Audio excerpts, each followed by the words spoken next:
Hi guys, it's Meg, and I want to go over cardiovascular program design with you today. Cardiovascular program designing is going to be a series of video screencasts or video lectures for you. There's a ton of information. Usually we spend an entire class period on just case studies and program design. So I'm going to try to break it up into several short videos, those lasting like less than 15 minutes. So that you can kind of break it up, do a couple, and then kind of move back and forth between screens and figure things out. If you have questions, again, just make sure you're always emailing us. So cardiovascular program design. Lisa and I broke it down into 8 specific steps for you, and we're going to go through each one of these steps in detail. All of this information is posted in the case study module, and some of this information is even posted into a bigger format. So some of the charts are kind of hard to read in the smaller PowerPoint presentation, but they are posted for you in the case study module as well. So step number 1 is going to be risk stratification and finding out if your client needs a medical release in order to start working out with them. We know that an informed consent is always necessary when we're working out with a client. We want to make sure that they sign the informed consent. You all signed that informed consent, I believe it was a brown piece of paper this semester before you did the VO2 max test. So basically informed consent is basically telling your client, we know there's risk involved with exercise. We're going to do everything we can to keep you safe and healthy during this workout, but accidents happen and you know that there's some risk associated with exercise. Okay, so the client will always have an informed consent signed. The next step would be a medical release, and that would be something that you would get from their doctor in order to say, hey, this client is safe and healthy enough to be involved in exercise. Not every client needs a medical release. Some clients will need a medical release, some will not. And we will follow ACSM guidelines as far as determining whether a client should or should not, needs or doesn't need an informed consent. All of you should know the 8 ACSM risk factors. We have 8 positive risk factors, and then the 1 negative risk factor is HDL, or high HDL. So ACSM had changed their guidelines on getting medical releases on clients a few years ago. I think it was like a 2015-ish timeframe. But when in doubt, always just get a medical release if you are concerned. It's always better to be safe than sorry. So ACSM has a screen. I'm going to actually go to the other screen. I know this is tough to read on here, but their health screening recommendations on whether we should get a medical release for a client. So let me just pull that up here for you. So it's a little bit bigger. All right, so our big 3 points to consider are, is the client currently exercising or not? Do they have any signs and symptoms of certain diseases? Are they having chest pain when they exercise? Are they having shortness of breath on a regular basis? Does someone currently take medication for high blood pressure? Okay, all those would be signs and symptoms of certain diseases. And then the third thing to consider is your planned exercise intensity for that client. Okay. So we have a flow chart. It's pretty easy to follow. So does the individual currently exercise regularly? The answer will either be yes or no. And then you will continue to follow the flow chart on the way down. So go ahead. This is posted in Canvas for you. So please make sure you spend a bit of time with this. And we're going to do an example. So we will come back to this in a minute. All right, so our case study that we're going to do together for if the individual will need a medical release or not. So Drew is a 26-year-old a computer programmer who sits at a desk most of the day. 14 months ago, his chain-smoking father suffered a heart attack at the age of 49. So that's automatic red flag for you. You know that his father having a heart attack, that's one of our ACSM risk factors. Drew quit smoking at the time of his dad's heart attack.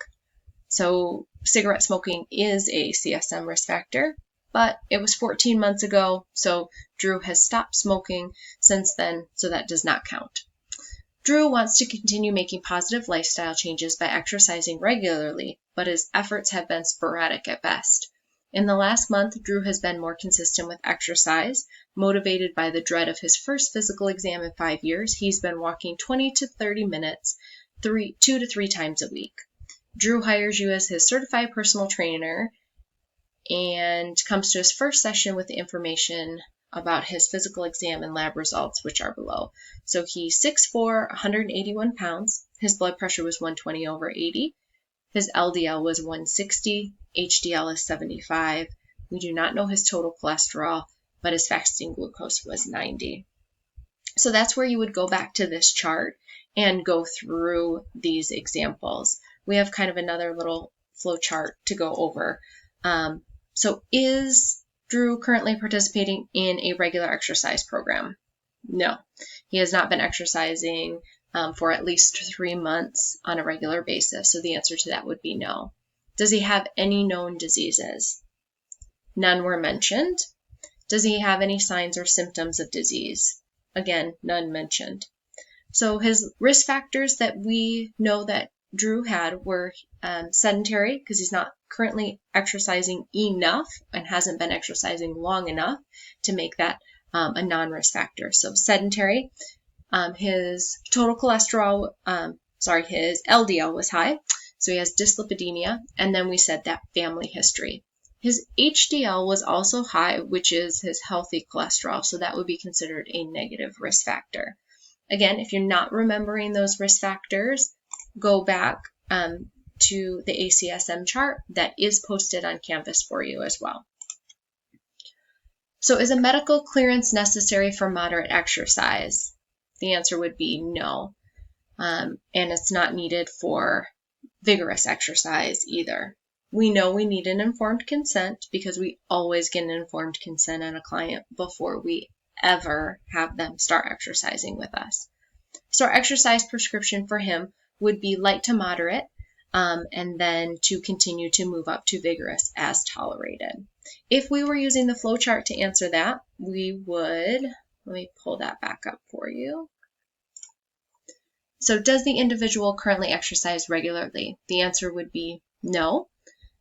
Does he or she currently have cardiovascular, metabolic, or renal disease? So he's not on high blood pressure medication, he doesn't have diabetes, and he doesn't have any signs or symptoms that suggest this. So the answer again would be no. So no medical clearance was necessary. Light to moderate exercise intensity is recommended, and they can gradually progress as tolerated.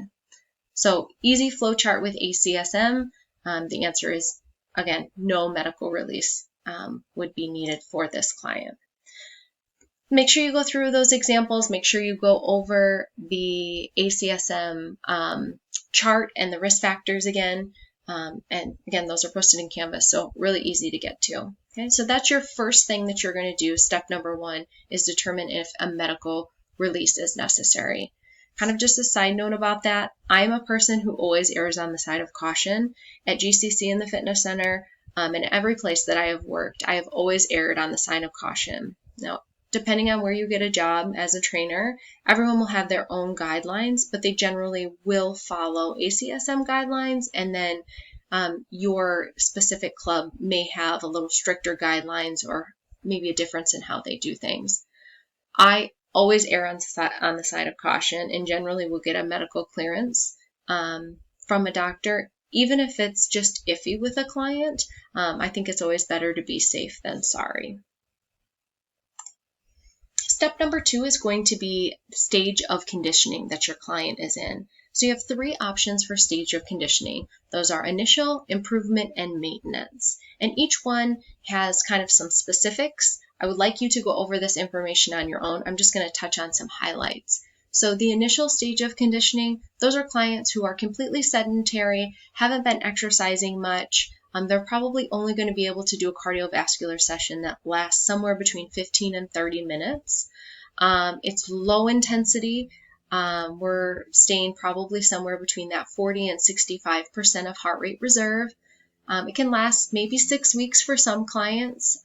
Some clients may start in initial because you're not really sure how good a shape they're going to be in, and they may impress you and move up to a higher stage of conditioning, into the improvement stage a little bit quicker. So it just depends on the client. This client may also need to develop an orthopedic tolerance to exercise stress, meaning perhaps they are overweight or obese. And since they haven't been exercising a great deal, their knees, ankles, shins, joints, hip joints, all of those areas that are absorbing all of that impact from walking and doing those impact-bearing exercises need to get used to that stress that's being placed on them, right? So we're going to set realistic goals early and reward them, okay? The second stage of conditioning would be the improvement stage. This is going to actually be where majority of your clients that you work with will be in for the bulk of the time, okay? It usually lasts somewhere between 4 and 8 months. We want to have a significant improvement in their cardiovascular fitness, okay? They're usually somewhere between 50 and 85% of heart rate reserve. The goal would be to have the client being able to start pushing their heart rate up a little bit higher in these stages. So up, maybe doing some HIIT training, maybe doing some a little bit higher intensity workouts. Okay. Realistically, we do not recommend more than a 10% increase for each client each week in duration. And this is kind of where we say Lisa and I will talk about a little bit. We have that initial stage of conditioning where we kind of need to build the base for the ability of the client to exercise a little bit more. And then in the stage of conditioning, we're going to actually start to focus on improvement. Okay, so improvement stage of conditioning would be to improve the client, right? And then there's the maintenance stage. So the goal here is to have long-term maintenance of cardiorespiratory fitness. It begins after the client has reached some pre-established goals. Generally speaking, I would not move a client into the maintenance stage of conditioning if they still are working on weight loss. That last 5 pounds for everyone seems to be pretty difficult to lose, and maybe an adjustment of, you know what, maybe I just want to be happy and I'm comfortable with holding on to these 5 pounds because going out and having pizza and beer on Friday nights as my reward is really important to me and I'm not willing to give that up. So I'm not going to care about losing those 5 pounds. Those people are probably in the maintenance stage of conditioning. It's going to include exercises and recreational activities that are fun and enjoyable and kind of keep your client going. So those are the first 2 stages or first 2 steps of your cardiovascular exercise training. In the next video, I'll go keep going.